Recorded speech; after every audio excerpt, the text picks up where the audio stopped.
Welcome to the Law School Toolbox Podcast. Today, we're talking with ex-recruiter Sadie Jones about some resume not-to-dos. Your Law School Toolbox host today is Allison Monahan. Normally, I'm here with Lee Burgess. We're here to demystify the law school and early legal career experience so you'll be the best law student and lawyer you can be. We're the co-creators of the Law School Toolbox, the Bar Exam Toolbox, and the career-related website Career Dicta. I also run the Girls Guide to Law School. If you enjoy the show, please leave a review on iTunes. And if you have any questions, don't hesitate to reach out to us. You can reach us via the contact form on lawschooltoolbox.com, and we would love to hear from you. With that, let's get started.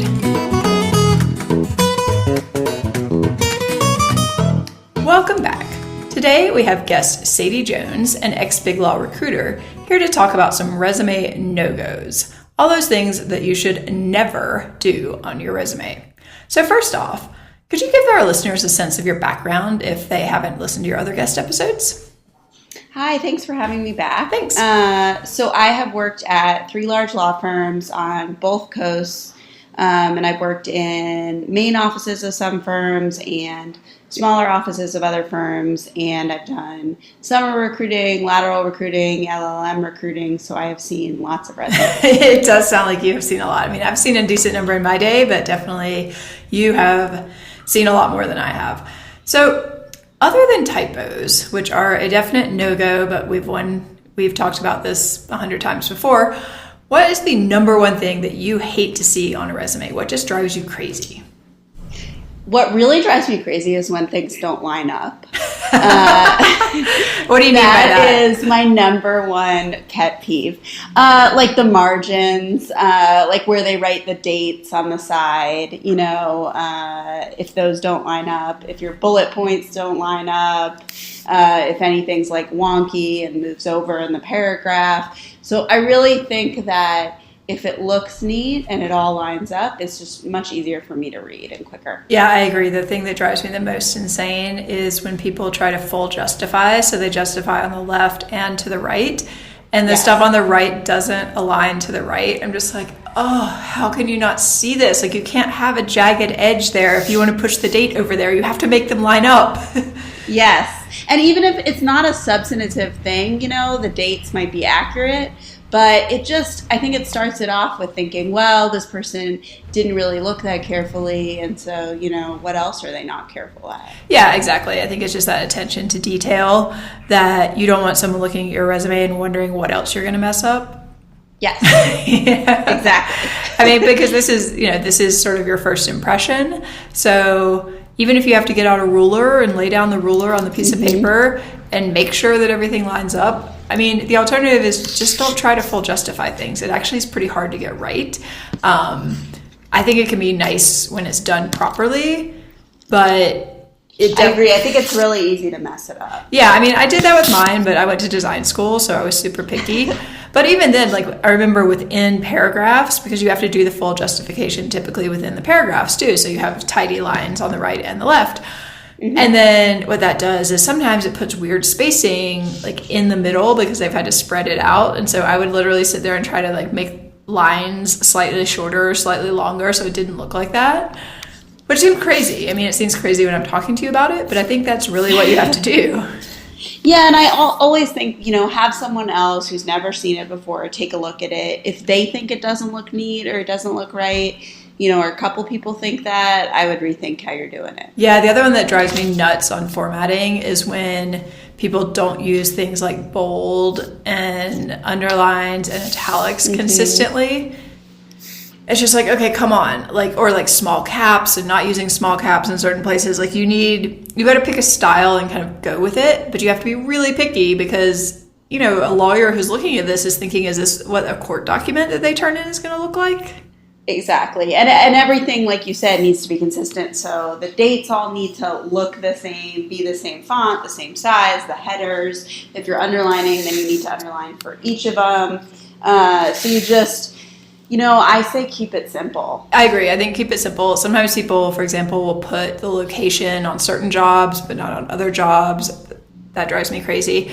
It's just these things. Or if you're going to spell out the state, you need to spell out all the state, or you need to abbreviate all the states. It's just consistency, I think, in all writing is really important. Yeah, and you're applying to be a lawyer typically, so these are the nitpicky details that a court's going to be concerned about. The person you're working for is going to be concerned about. You just need it to look right. I mean, for me, I guess my current pet peeve is around this sort of thing, but a little bit different, which is people who are getting really, I've gotten a lot of resumes recently where people are I've seen a lot, I'll say I haven't necessarily gotten them, but I've seen them where people are very creative, shall we say, with their layout and their formatting.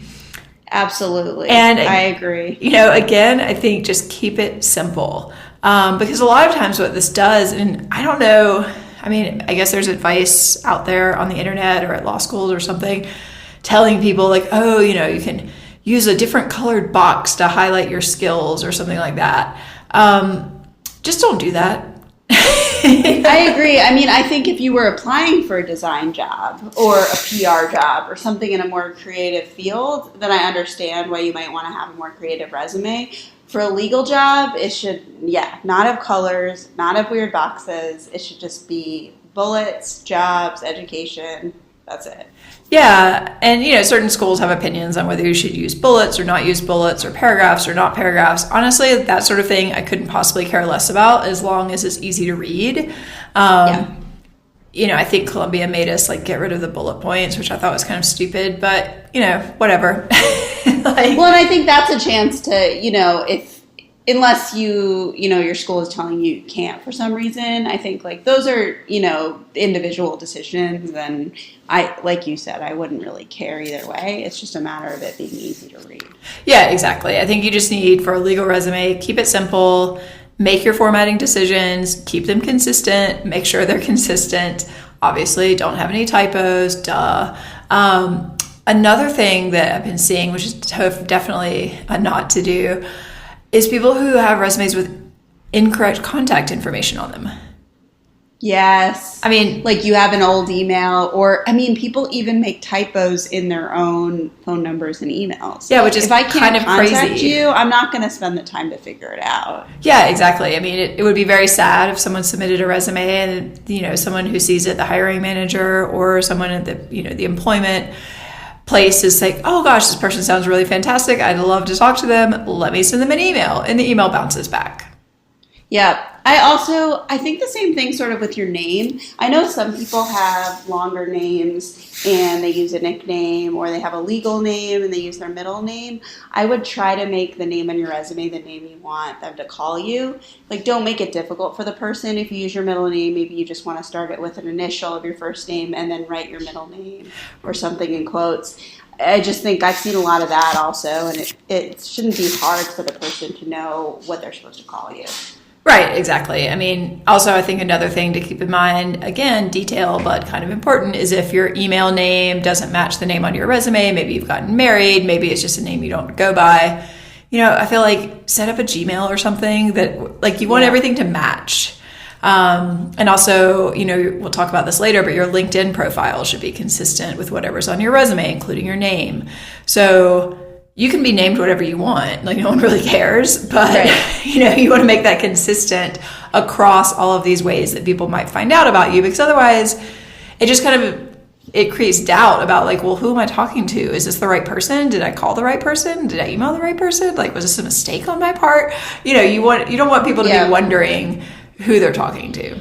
Or is this an alias? Did they, did something happen and they had to change their name? And I agree with you on the email address. I think that if you have maybe a funny email address or a silly email address or something that isn't your name, you might want to set up a second one with Gmail that's just something close to your name that you're using for work, because you want it to be professional. Right, exactly. You don't want it to be Sparkle Princess at, yahoo.com, but I've seen stuff like that. No, people just don't think about it. They're like, that's my email address. It's you have a Hotmail address that you had when you were in high school. Maybe this is not the most professional face to be presenting. I think typically it's good to use an EDU, an educational address, if you're currently in school. The problem there is you have to remember to forward that once you graduate. Because I've seen a lot of mistakes there. Yeah, so if I'm using my Columbia.edu or like alum at Columbia.edu, whatever, to be like, oh, I'm so impressive, but then I forget to set up mail forwarding on that account, I'm never going to get responses. Absolutely. I think that's all the stuff, you really want to double check, because it's shocking how many people make those types of mistakes. Yeah, and I think it's just because people spend a lot of time and energy at some point in the past laying out this resume and making it really nice, and then they just use it over and over again, and they don't realize, this is another pet peeve of mine, that they're sending you a resume with a file name of Allison Monahan, 2015. It's like, okay, we're in 2017. Like, exactly. Like, this is the last time you've updated your resume. Like, is this your attention to detail?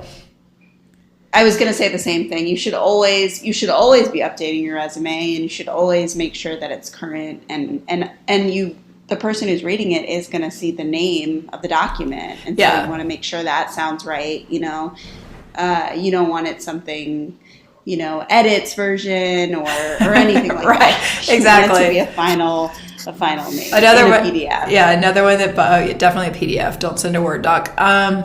Yeah, another one that bugs me is when they're applying for a legal job and their resume is Monahan 2017 legal, which might sound fine, except when I receive that as the potential employer, I'm thinking, well, are they applying for non-legal jobs? Like, what else are they applying for? It's just not necessary.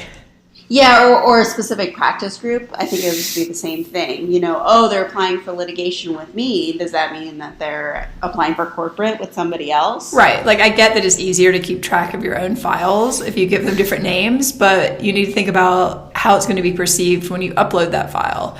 It was not going to kill you to have a folder where you just put the very, very clean version that you're getting ready to upload, and you keep the labeled one in the folder of application materials for this particular job or whatever it is.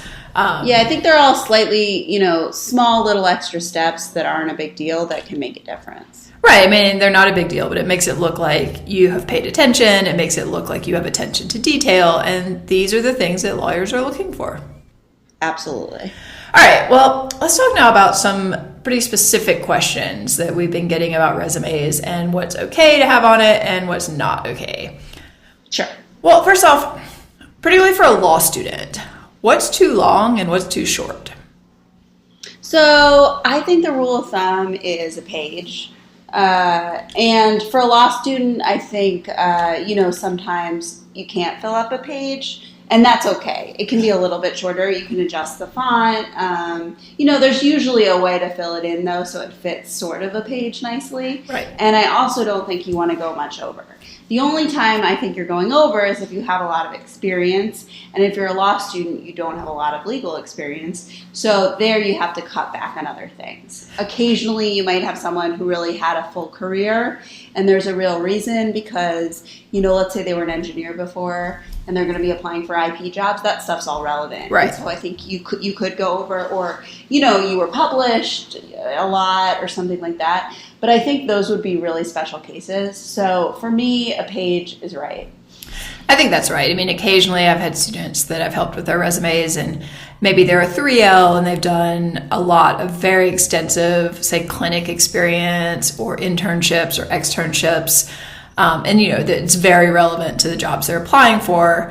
In that case, if they really need to put that detail in, I might let them go over a page. The problem then is you've got to really fill the second page, which is hard to do if really you're only, going over by a few lines. Yeah, you don't want to see like a whole bunch of, white space. No, I think you've got to I agree, do everything you can to get it on a single page, but if you're going to make it longer, it needs to look like it actually needed that space and not just that you were self-indulgent and couldn't be bothered to edit. And you better be ready to justify why that stuff's on there. Right.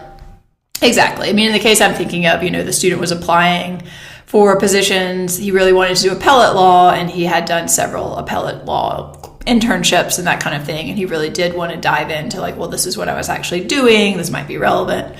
I was like, fine. Okay. You can have a little bit of extra space, but that's pretty rare. And I agree with that. But yeah, I think for most law students, you want to stick with the page. Absolutely.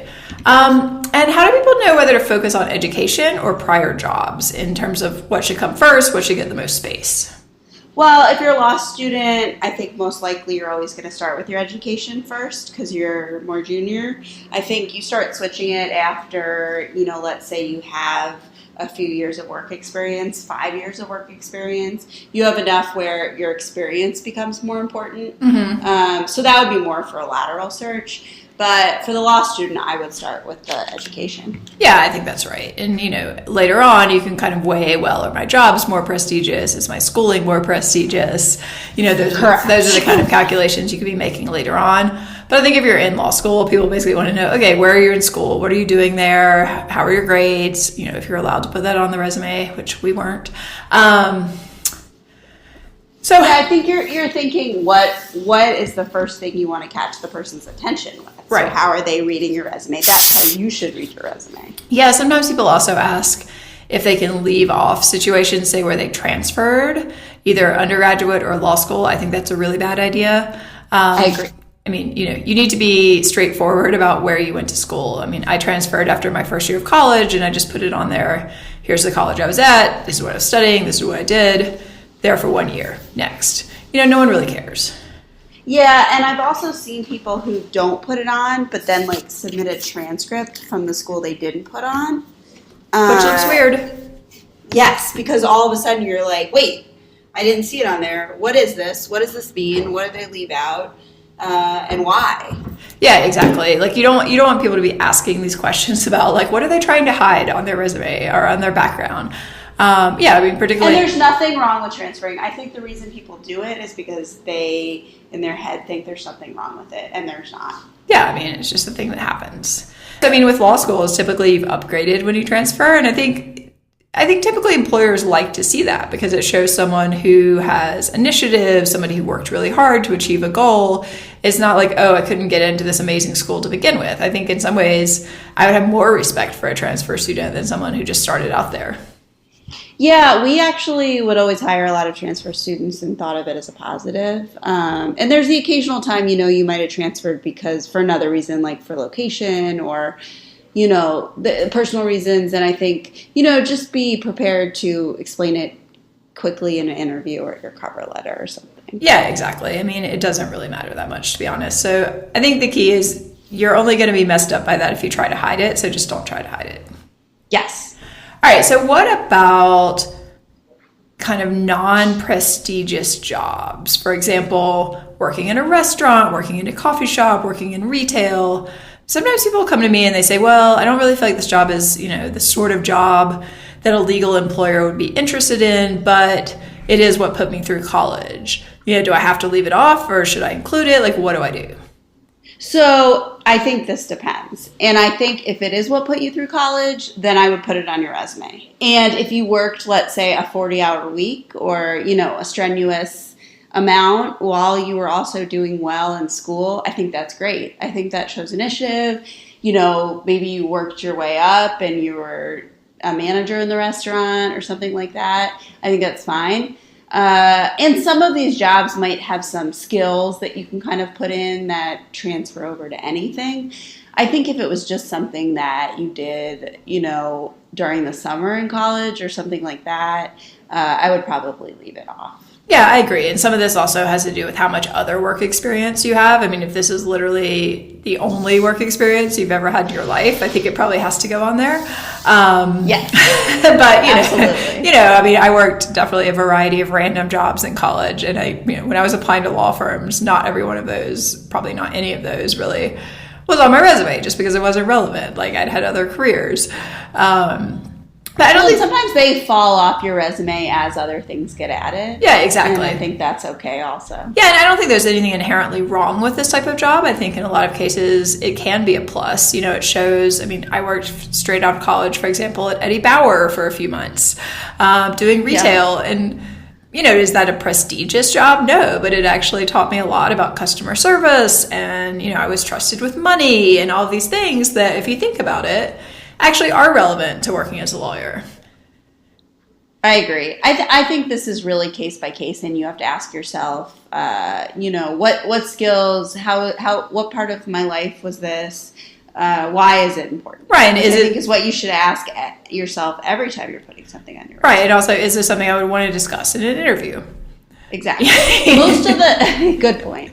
Most of the times that I would see it on the resume, it would be in the case of someone saying, I supported myself doing this. Right. Or let's say you took a year or two off from school to save up or something like that. I think that's relevant. Yeah, and working as a paralegal, obviously relevant. I think agreed, case by case. But I don't think I don't think people should be inherently afraid to put something like, I was a barista or a waitress. I mean, I used to work for someone who actually almost never hired someone who had not worked as a waitress or waiter at some point because he thought it was great training for handling stress and multitasking and all this other stuff.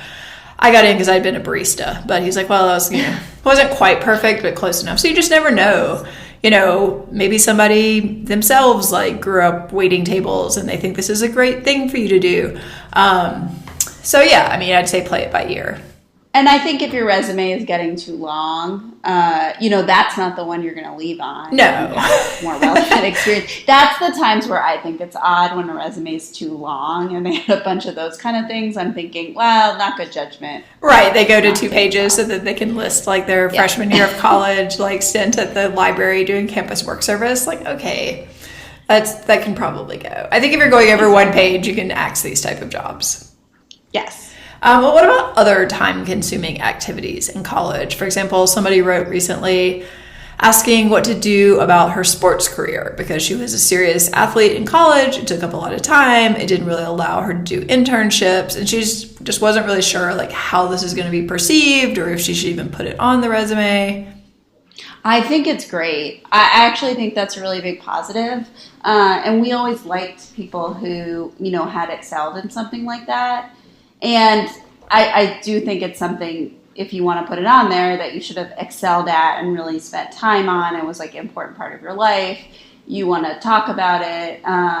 So I think all of that is good. I don't think I would put it on if, you were on some sports team for a semester. Right. I mean, I played like pickups, or not pickup, but club soccer for a semester in my first year of college. That wasn't on my resume. Well, and you could put, if you're still like playing that for fun, you could put it under an interest section. But I wouldn't put it on for that. But if you were on a real team and it took up a lot of time and you don't have other things that are going to be in that section for that reason, then I would make sure you put it on there so that they will ask you and you can talk about it. Right, and you might even put what the time commitment was. If it was something that went on for half the year or maybe the entire year, 20 hours a week in season, 10 hours a week off season, whatever, just so someone kind of gets a sense of like, oh, okay, this was a real commitment. This is what they were doing, and this is maybe why they don't have these other things that I might be seeing on different resumes.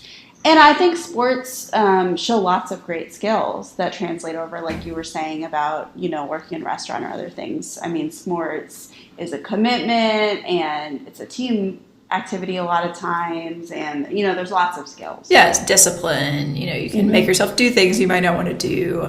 You're probably coachable. All of these are things that you can bring over to a legal career. Correct. All right. Well, this is a little bit more controversial. Another question we've gotten recently about time-consuming activities in college.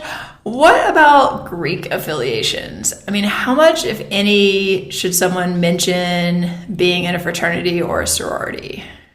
So I think this is hard because you don't know who's reading your resume. Agreed. And how they feel about it. So I would say I would potentially put it on with caution.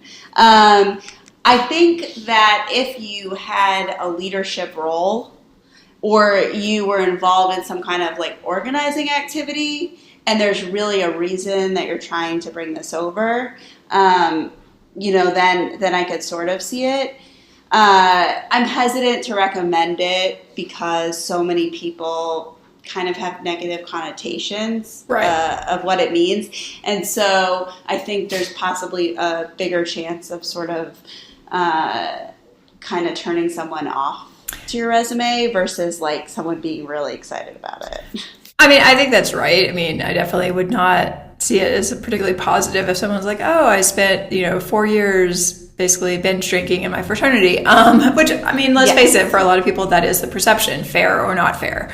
I agree with you if there is a leadership role or say you did substantial volunteer work and it was legitimate, But again, like there you need to quantify it. You can't just put on like, oh, I was in Kappa Kappa whatever, and we did toys for tots. It's like, okay, great. Was that between binge drinking? So, and fair or not. I mean, it's probably not a fair perception, although I did go to a school that had a large Greek population, and, I had a lot of friends who did that, and I went and hung out with them, and we were all binge drinking. But, that's basically my perception. I think it depends also possibly on this one sort of regionally. Yes. Good point. I went to school in the South, and I think there, if you're applying for jobs in Charlotte or Atlanta or wherever, it might be potentially more of a positive. Whereas I feel like if you're applying to jobs in New York or California, I would generally probably stay away from that. I agree. I mean, I think it can be similar in a way to the sports if it was something that you were in a leadership role and you were involved in like a lot of, you're saying charity stuff or planning things or something like that, and it took up a lot of your time so you don't have other things, then, you could highlight, the work you did. But I think the regional point is a good one. Yeah, and also, like, what type of places are you applying to? If you're applying to a human rights organization or, like, a women's rights organization, like, probably not going to be that impressive. But there may be other areas where people would be more receptive to that. So know your audience, as with anything. Absolutely. All right, let's do a final question. What about on this topic, what about other types of affinity groups? So, I mean, I guess, the Greek affiliation is sort of an affinity group. But I'm thinking here specifically about things people would probably do in law school, although I guess it could be undergrad. Say you're in the Muslim or Christian or Jewish legal society, or the NLG, which is, the more left-wing lawyers, or the Federalist Society, who are more right-wing, maybe a group for gay or lesbian students, or a parent support group, like whatever it is. How do you feel about including these? I'm 100% in favor of including all, whatever you were in. I think it gives an idea of who you are, what's important to you. If you're trying to highlight certain things, that's a way for the person to, understand where you're coming from. Some of the political stuff, I guess you are taking, a slight risk because you're putting that out there. And so, like it or not, they might have preconceived ideas about what that means. Right. But if that is important to you and that is who you are, then you probably wouldn't want to go somewhere where that's a problem. Right. I think that's the key point. People are sometimes very reluctant, like, oh, I might miss out on an interview if I put that I'm in, this organization, and I know that they're not going to like that. And it's like, well, why are you applying there? Yeah. Like, I get this a lot when talking to people about clerkships, particularly because, it is very specific.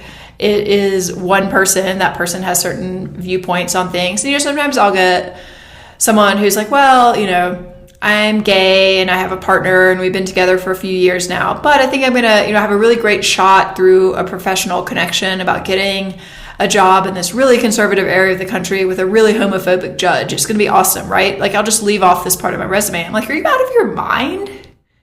Yeah. I mean, that's just something bad waiting to happen. Like, why would you do this to yourself? I mean, it's probably not the only clerkship opportunity. If you really are in a position that's feasible, it's probably not the only clerkship you're going to be able to get. And also, like, you're going to go back in the closet for a year? Like, what about your partner? Like, are you, like, what are you thinking?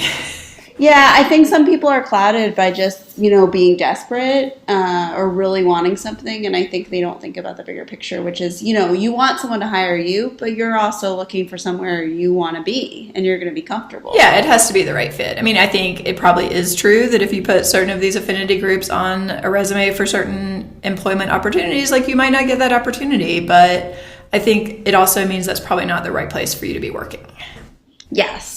I also think you also don't want to mislead people. Right. So I think, you want to make sure that you're really in that group and this is really important to you and it's a real thing. Yeah. Because they're going to ask you about it. So I have seen people do sort of the opposite and kind of act like they're involved in something that they're not because they want to seem, diverse. Right. Or I know students who have joined both the Federalist Society and the American Constitutional Society, which are pretty diametrically opposed. I've seen that too. And they just pick one or the other depending on which resume which sort of area they're applying to. Which I think it goes back to what we were saying about putting transfer stuff on your resume, which is that you want to be honest. Right. Well, I was going to be and maybe you are interested in both. Well, you're probably, that doesn't really make sense. Like, basically, if you're in both of them and you're legitimately interested in both of them, that just doesn't, they're not the same. Like, you kind of have to pick one. There are certain things, right, where it could be a little bit different, but that's something where it's probably like your core beliefs. So you probably only have one side of that. Yeah. If you're in the NLG, you're probably not also, going to be a card-carrying member of the Federalist Society. You have to choose.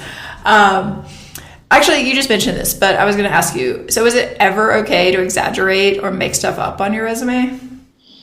I think it's not. I think there are ways to spin some of your experience and tell a story with it, and take some skills and try to, have it go in a direction. But to me, that's different than really exaggerating or lying. I just think you're always going to end up getting caught. Yeah. It's never going to work out well for you, and it's going to be a hard thing to keep up. And I've seen people do it. I've seen people fudge transcripts. Wow. Which is shocking, but it happens. So I think you just really got to be careful. I would be as honest as you possibly can. Yeah, the one I always thought was funny was when people lied about their language fluency in a second or third language, thinking like, I'll put this random... Sometimes it was people who were diverse candidates and they thought, nobody at the firm's going to speak Hindi or whatever. Like, people will just assume I speak Hindi. I'll put it on there. And then, of course, they get the interview with, the partner who grew up in India and just for the fun of it, decides to talk to them in Hindi. And it turns out they've got, kindergarten level vocabulary. It doesn't look good. Oh, that's bad. No, you've got to be pretty solid on what you're putting on. Another one I always like is when people claim technical skills they don't have. And, you might just decide, someone might just, say you're looking for IP work or something and you say that you know HTML. And somebody might just ask you to display that knowledge for them. And if you don't have it, you don't have it. And I think, that's the thing I would always keep in mind. You may be called out on anything on your resume. And so I've seen a lot of people not know certain things that they put on their resume. Oh, yeah. They remember. Oh, I remember once. So that's just as bad as lying. No, I remember once I was in a clerkship interview with the clerks of the judge, and one of them was just being super aggressive and starts quizzing me about my undergraduate honors thesis and all the details of it. And I haven't looked at this for years. Obviously I did it. I wrote it. It exists. You can go look it up in the library. But, that's one of those situations where you just kind of have to roll with it. But if I'd made that up, there's no way. Right. Well, and I think that's a good example of if you're going into an interview and you know what's on your resume, maybe quickly sort of review your resume and look through anything that's old or you haven't seen for a long time. Sure. I will say that was if you're putting it on there, you're saying, ask me about it. No, I will say that was the one time in hundreds of legal interviews that anyone ever brought it up. But it is memorable when you're like, oh wow, let me think about what the X value of that would have been. Same for hobbies. I think it's okay to put a hobby on there that isn't a huge passion, but you sort of do sometimes. But don't put anything on there that you can't talk about. Right, or a place that you didn't really travel to, or you went passed through because you think it sounds cool that you went to France for one day, and people are like, oh, where'd you go in France? Well, I went to the airport. Yeah, I had one. I know nothing. I had one guy once put baking or something on his resume, and I was trying to kill time. Oh, what do you like to bake? Well, first he looked at me, I was crazy, and I'm pointing at his resume. It says it right here. He's like, well, I guess it's more like an aspiration. I really like watching cooking shows. And I was like, dude, just give me something. Tell me you like chocolate chip cookies. Yeah. I don't care. I know. There's where you could have just made something up. Yeah, just be like, oh yeah, I really love making my grandmother's chocolate chip cookie recipes. Oh really? Tell me more about your grandmother, Because that's the thing about resumes is that even, like, a lot of times people ask you about the stuff that doesn't seem work substantive. They'll ask you about, some random thing that's more interesting to talk about. Yeah, because, I mean, how many times can you have, how do you like law school? What's your favorite class? Yeah. You know, like, exactly. That's not going to fill a total of half an hour. Like, at some point, it's like, you got to have something on there like, oh, you're really interested in cheese, which actually a friend of mine put on her resume, but she was legitimately really interested in cheese. Yeah, I think that's great. I think stuff like that is great. She said every single interview she did, they asked about cheese. And she's like, I'm happy to talk about cheese for 20 to 30 minutes, Like, I'd rather talk about that than, like, the Erie Doctrine. That's funny. All right. So, I think our main takeaways here are just make sure things are really consistent. Don't mess up the little stuff. I mean, you may be listening to this thinking, God, these people are so anal. Like, would anyone really be that anal? You're applying to be a lawyer. Yeah. Like, I mean, that's a skill. Anal is what lawyers do. Yeah. Like, this is, like, if you think we're being picky, wait until you start working for someone, or wait until the judge, like, calls you the person who, submitted the brief out in court because they went over the word limit. Like, this stuff is not tolerated. Also, I think you have to keep in mind the point of a resume, which is to tell your story in an easy and concise way. And these people are getting, so many resumes every single day. Like, you want yours to be something they remember, that was easy to get through and interesting. Yeah, they remember positively, not negatively. Yeah. Because I think, we tend to remember the negative ones. Yeah, but I mean, again, like, I think your advice earlier of, like, just keep it simple is totally fine. Like, it just needs to be a simple document that has the information we're looking for. I think another key is that it really highlights the experience you have that's relevant to this particular position. Sometimes I'll see a resume and it's like, oh, okay, it, like, isn't really that on point. But then you read the cover letter and you find out that they have all this other experience that's relevant. And you're like, where is this? Yeah. I mean, I think the cover letter is a chance to, like, elaborate on the resume, but it should definitely go back to what is on the resume in the first place. Yeah, I mean, you shouldn't have a cover letter where you're like, wait, you did this internship with someone who's exactly what we do, but I don't see that on your resume anywhere. Like, why not? Exactly. Well, and I think the other thing is, if you have something sort of strange on a resume, like you have a break in employment or, a break where you weren't doing anything, be honest in the resume. So the years should all match up to what they really were. And that, like, you didn't do anything in 2012, let's say. Right. Then the cover letter is your chance to explain it. So it's fine that there's a break in the resume. It's just that you have to know that they're going to ask about it, and it's better to address it before they ask. Right, I think that's true. I mean, whether it's, taking time for family reasons or illness or just because you wanted to go travel around Europe for a while, people get that, like, things happen. Another one that annoys me is when you can tell based on the way that people are doing the dates that they're trying to hide something. Mm-hmm. So maybe they had a job in January of 2010 and didn't do anything for the rest of that year, and then they pick up again. Like, I feel like you can almost always tell when someone's trying to hide something. Well, I think when they drop months and then they just write years. That looks suspicious. I mean, fair or not. Yeah, I feel like almost always there are these tells where you're like, that's a little weird. And then you start thinking, well, why would someone have done that? Well, I bet something happened and they weren't working this year or they weren't in school and they don't want me to know that. Well, what else are they trying to hide? It's just, I feel like honesty is basically the best policy here. I agree, because it's not really about the fact that you took the year off. Yeah. Or had something else going on. It's about the fact that you were trying to fudge this. Yeah, I think, and you're going to get caught out on a lot of this stuff anyway at some point. People are probably, potentially going to do a background check, or they're at least going to, get your transcripts, those things. Like, these are lawyers. They follow up on stuff. It's kind of what they do. Mm-hmm. All right, well, we're almost out of time. Any final advice on what not to do or to do on your resume? Really, my final advice goes back to the beginning, which is to make sure everything looks nice and pretty and neat, and double check it, and have somebody who hasn't seen it before look at it and give you an honest opinion. Yeah, and not look at it for half an hour. Look at it for like 2 or 3 minutes max. Look at it, yeah, like a test run of somebody who just gets your resume, and if they have any questions, then the person at the employer is going to have the same question. Absolutely. And I think a good exercise is actually to hand your resume to someone for even 30 seconds and then take it back and ask them. Oh, that's great. I like ask them, what did you take away from this?